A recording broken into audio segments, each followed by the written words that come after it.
So hello student, जैसा कि आप लोगों को पता है कि हमारे चैनल में विकास चैप्टर और अर्थव्यवस्था के क्षेत्र चैप्टर इकोनॉमिक्स का 2 चैप्टर जो है आप लोगों का थ्योरी क्लास कंप्लीट हो चुका है। तो आप लोगों को आज मैं विकास चैप्टर का 20 एमसीक्यू मैं लेके आया हूँ, जो बहुत ही ज़्यादा इंपॉर्टेंट एमसीक्यू है। ठीक है, मैंने छाट छाट के इसको एक एक करके निकाला और आप लोगों के लिए बनाया। तो आप लोग इसको देखिए और देख के मैं गारंटी के साथ कह सकता हूँ कि विकास चैप्टर से अगर कोई भी एमसीक्यू आता है या बिग क्वेश्चन आता है तो आप इस चैप्टर में बिल्कुल भी छोड़ के नहीं आइएगा। तो इसीलिए मैं आज जो है आपका ये विकास चैप्टर का जो 20 एमसीक्यू है आपको एकदम निचोड़ के साथ आपको बताने वाला हूँ। तो चलिए शुरू करते हैं। जो पहला मेरा क्वेश्चन है कि प्रति वर्ष यूएस डॉलर 955 2017 के अनुसार या उससे कम प्रति व्यक्ति आय वाले देश को क्या कहा जाता है। ठीक है, देखिए मेरा ऑप्शन है निम्न आय वाले देश, विकासशील देश, विकसित देश या अमीर देश। तो इसका जो आंसर हो जाएगा दोस्तों, इसका आंसर क्या हो जाएगा? ऑप्शन ए, निम्न आय वाले देश। ठीक है, मैंने पहले ही बताया था कि यूएस डॉलर जिसका 955 2017 के अनुसार अगर रहा तो उसे निम्न आय वाले देश कहा जाता है, यानी ऑप्शन ए जो है वो मेरा सही हो जाएगा। ठीक है, नेक्स्ट में आते हैं। मेरा नेक्स्ट क्वेश्चन है कि केरल का शिशु मृत्यु दर कम है, क्योंकि केरल का शिशु मृत्यु दर क्यों कम है? देखिए इसका जो ऑप्शन है क्या है, यहाँ की जलवायु स्थितियां अच्छी है, यानी कि यहाँ की जो जलवायु है वो अच्छी है। यहाँ पर्याप्त आधारभूत संरचनाएं हैं, यहाँ का आधारभूत संरचनाएं जो है पर्याप्त है। यहाँ मूल स्वास्थ्य एवं शिक्षा सुविधाओं का प्रावधान है। और नेक्स्ट है, यहाँ निवल नामांकन अनुपात बहुत कम है। तो इसका जो सही आंसर हो जाएगा दोस्तों, कौन सा सही आंसर हो जाएगा? Option number C. Option number जो सी है वो मेरा सही आंसर हो जाएगा। यहाँ मूल स्वास्थ्य एवं शिक्षा सुविधाओं का प्रावधान है, यानी हमको पता है कि लिटरेसी रेट में केरल जो है सबसे अव्वल है भारत में। सबसे अगर लिटरेसी रेट में सबसे उच्च स्तर किस राज्य का है तो हम कह सकते हैं केरल। इसीलिए यहाँ मूल स्वास्थ्य एवं शिक्षा सुविधाओं का प्रावधान है, इसलिए यहाँ पर क्या है, शिशु मृत्यु दर जो है कम है। ठीक है, अब आते हैं हम लोग अपना तीसरे क्वेश्चन में। देश की प्रति व्यक्ति आय उसकी गणना करके निकाली जा सकती है। क्या निकाली जा सकती है? देखिए पहला ऑप्शन है व्यक्ति की कुल आय, दूसरा ऑप्शन है देश की कुल जनसंख्या में से राष्ट्रीय आय को विभाजित करके, तीसरा है वस्तुओं और सेवाओं की कुल कीमत, और नेक्स्ट है देश का कुल निर्यात। तो इसका जो आंसर हो जाएगा दोस्तों, इसका आंसर क्या हो जाएगा? Option number B. इसका आंसर हो जाएगा ऑप्शन नंबर बी, यानी देश की कुल जनसंख्या में से राष्ट्रीय आय को विभाजित करके क्या निकाला जा सकता है? देश की प्रति व्यक्ति आय। प्रति व्यक्ति आय की गणना अगर करना हो तो देश की जो कुल जनसंख्या है उसमें से राष्ट्रीय आय को भाग कर देना होगा, जिससे मेरा क्या निकल जाएगा? प्रति व्यक्ति आय जो है मेरा निकल जाएगा। ठीक है, चलिए नेक्स्ट क्वेश्चन में आते हैं। 4 नंबर मेरा क्वेश्चन है कि शिशु मृत्यु दर क्या सूचित करता है? शिशु मृत्यु दर जो है वो क्या सूचित करता है? पहला ऑप्शन है 7 वर्ष और उससे आयु के लोगों में साक्षर जनसंख्या। नेक्स्ट है किसी वर्ष में पैदा हुआ 1000 जीवित व्यक्तियों में से 1 वर्ष की आयु से पहले मर जाने वाले बच्चों का अनुपात। नेक्स्ट है स्कूल जाने वाले कुल बच्चों की संख्या। नेक्स्ट है 1 वर्ष में जन्म लेने वाले कुल बच्चों की संख्या। तो इसका जो सही आंसर हो जाएगा दोस्तों, सही आंसर क्या हो जाएगा? ऑप्शन नंबर बी, यानी किसी वर्ष में पैदा हुए 1000 जीवित बच्चों में से 1 वर्ष की आयु से पहले मर जाने वाले बच्चों का अनुपात को क्या कहते हैं? शिशु मृत्यु दर का सूचित करता है। यानी शिशु मृत्यु दर को सूचित करता है कब? किसी वर्ष में पैदा हुए, यानी 1000 बच्चे जो है जीवित बच्चों में से 1 वर्ष की आयु से पहले मर जाने वाले, यानी 1000 बच्चा अगर जीवित है उसमें से अगर मान लीजिए 1000 बच्चा मेरा जीवित है, उसमें से 1 साल जो 1 ईयर जो रहता है ना, 1 ईयर अगर कोई बच्चा रहता है, 1 मिनट, अगर 1 ईयर कोई बच्चा अगर आपका जीवित रह जाता है तो उसे हम क्या कहेंगे? शिशु मृत्यु दर सूचित किया जाता है। ठीक है, समझ में आ गया? नेक्स्ट हम 5 नंबर क्वेश्चन में आते हैं कि प्रति वर्ष, ठीक है, प्रति वर्ष यूएस डॉलर 12,056 और उससे अधिक 2017 के आंकड़ों के अनुसार प्रति व्यक्ति आय वाले देशों को क्या कहा जाता था? ठीक है, प्रति वर्ष यूएस डॉलर 12,056 और उससे अधिक 2017 के आंकड़े में बता रहा हूं कि अगर प्रति व्यक्ति आय वाले देश ऐसा रहा तो उसे क्या कहा जाता है? ठीक है, तो इसका आंसर ऑप्शन क्या है? अमीर देश, निम्न आय वाले देश, विकसित देश, उपरोक्त में से कोई नहीं। तो इसका आंसर जो हो जाएगा ये अमीर देश। क्या हो जाएगा? अमीर देश, यानी ऑप्शन ए जो है मेरा करेक्ट हो जाएगा। ठीक है, चलिए नेक्स्ट क्वेश्चन में आते हैं। निम्नलिखित में से कौन सा, ठीक है, निम्नलिखित में से कौन सा पड़ोसी देश भारत की तुलना में मानव विकास क्रमांक के मामले में बेहतर है? ठीक है, तो पहला ऑप्शन मेरा है भूटान, दूसरा है श्रीलंका, तीसरा है नेपाल और उसके बाद उपरोक्त में से कोई नहीं। तो इसका आंसर दोस्तों क्या हो जाएगा? इसका आंसर हो जाएगा ऑप्शन नंबर बी, श्रीलंका। यानी निम्नलिखित में से कौन सा पड़ोसी देश भारत की तुलना में मानव विकास क्रमांक के मामले में बेहतर है? यानी मानव विकास क्रमांक के मामले में अगर बेहतर है तो वो श्रीलंका हो सकता है। देखिए ये वाला जो है ना, ये ओल्ड आंकड़ा है। क्या है? ओल्ड आंकड़ा है। आगे अगर ये वाला क्वेश्चन आपको, मुझे नहीं लगता कि ये वाला क्वेश्चन जो है आपको क्वेश्चन पूछ सकता है। क्यों? क्योंकि ये वाला देखिए ये जो आंकड़ा है ये ओल्ड आंकड़ा है। अब मान लीजिए अभी का आंकड़ा अगर देखा जाए तो ये वाला जो है श्रीलंका, श्रीलंका भी गायब हो चुका है। क्योंकि कुछ ही दिन पहले जो है श्रीलंका में एक गृह युद्ध जैसा हालत बन गया था। यानी वहाँ का जो इकोनॉमी था वो धराशायी हो गया था, जिस वजह से हम क्या कह सकते हैं कि वहाँ अभी जो है मानव विकास क्रमांक जो है गड़बड़ा चुका है। इसलिए ये आंसर तो श्रीलंका है, ये ओल्ड आंकड़े के अनुसार। लेकिन अभी के संदर्भ में अगर देखें तो श्रीलंका नहीं होगा। चलिए नेक्स्ट आते हैं।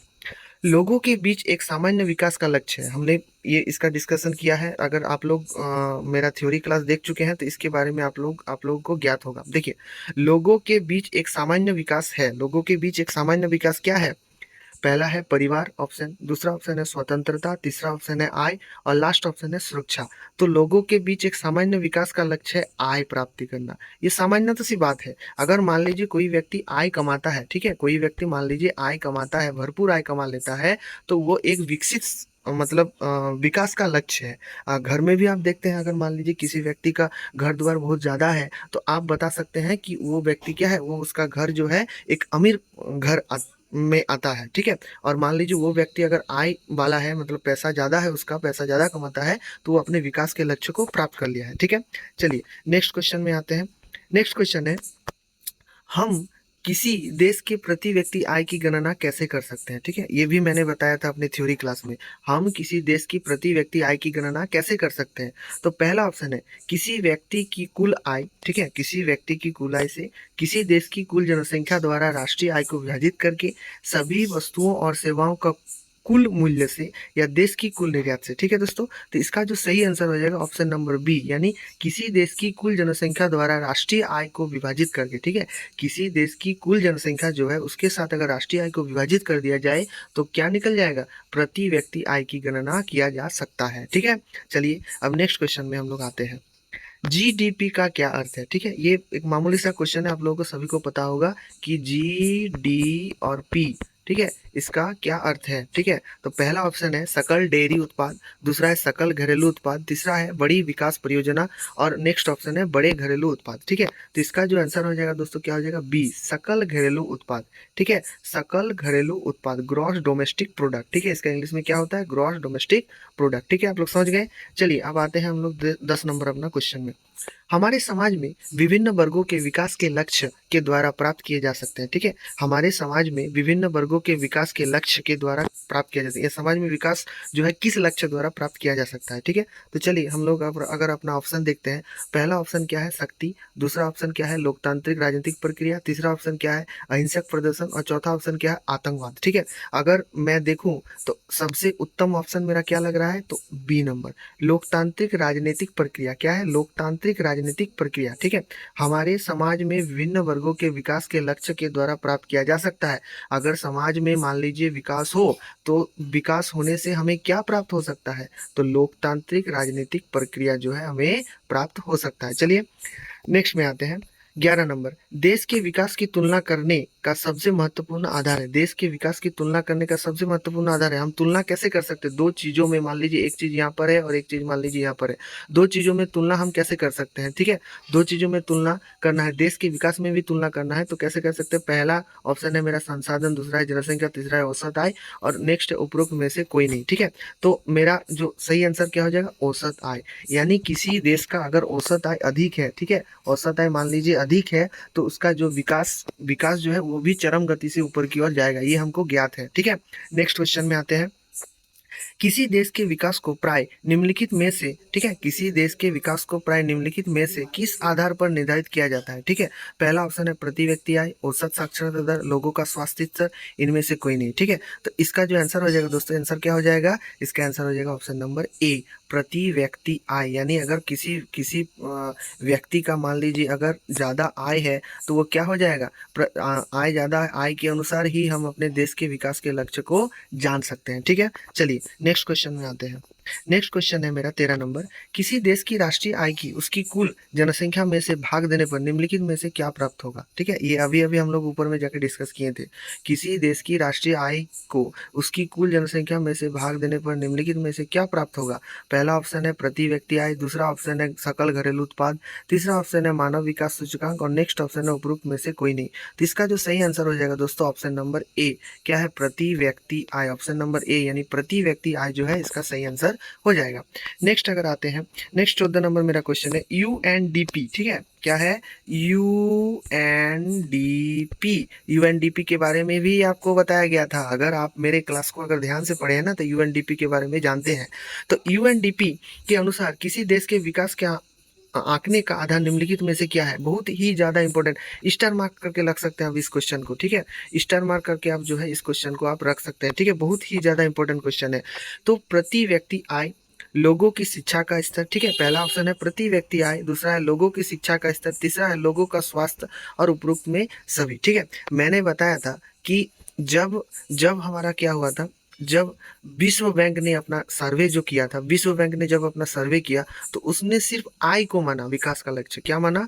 आय को, सिर्फ आय को विकास का लक्ष्य माना। लेकिन जब यूएनडीपी आया तो यूएनडीपी ने कहा कि अरे भाई आप सिर्फ आय को क्यों देख रहे हैं? कोई व्यक्ति धनी होने से ही वो विकास का लक्ष्य प्राप्त नहीं कर सकता।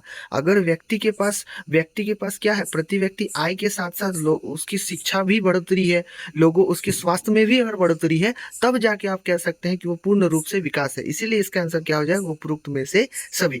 चलिए अब आते हैं हम लोग 15 नंबर अपना क्वेश्चन।